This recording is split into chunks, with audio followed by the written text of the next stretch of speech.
Spitting Dragon! I and I are Kenan Brian. Brian the Lion! He don't come from Zion. Him hail from Farnet Brian!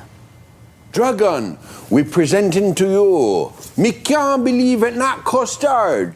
It not custard, but John know it tastes a little bit like it. Blackface is never acceptable, and in this clip from Paul Whitehouse and Harry Enfield, they are taking the mick out of Dragon's Den, and it features white actors portraying themselves as black. Surely this is never acceptable. Was it acceptable just a few years ago? This clip is not even that old, and watching it these days is quite shocking. Now, they're obviously making fun of Dragon's Den and the business idea that won it one year, reggae sauce. And I believe it was Levi Roots that came up with that very clever and successful product. Now, in the clip, there's two white actors, clearly blacked up, portraying themselves as black people, as Caribbean stereotypes, no less. Is this acceptable? Is it offensive? Is it an example of blackface? Now, I think it is acceptable, and I'll tell you why. And it's a clip that will really make you think, because as you're beginning to watch it, you see the actors, you notice how they're dressed, and you think, oh, that's really offensive.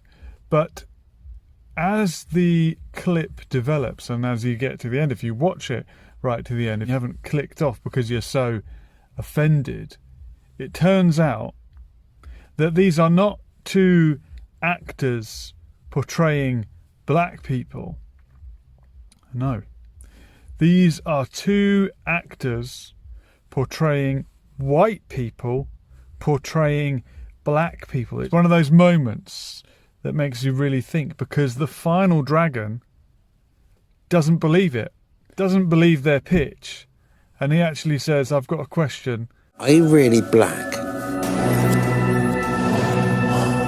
And that's when it's almost like what they call breaking the third wall, is it? When you talk to the audience, you question yourself as an audience member and say, oh, they're not meant to be black people. They're meant to be white people portraying black people, which is unacceptable. And the characters in the clip are acknowledging that and are calling them out for their blackface. So I think it was very clever, and I don't think it was an inappropriate use of blackface. It was actually an illustration, a portrayal of blackface being called out. And maybe it was slightly having a pop at Levi Roots for hyping up and exaggerating his Caribbean identity in order to sell his product, the rather tasty reggae sauce. Because Levi Roots, if you remember, is not his real name, so maybe they are alluding to that a little bit. Let me know what you think in the comments. Was it acceptable for Harry and Paul to don blackface in order to make a comedy sketch?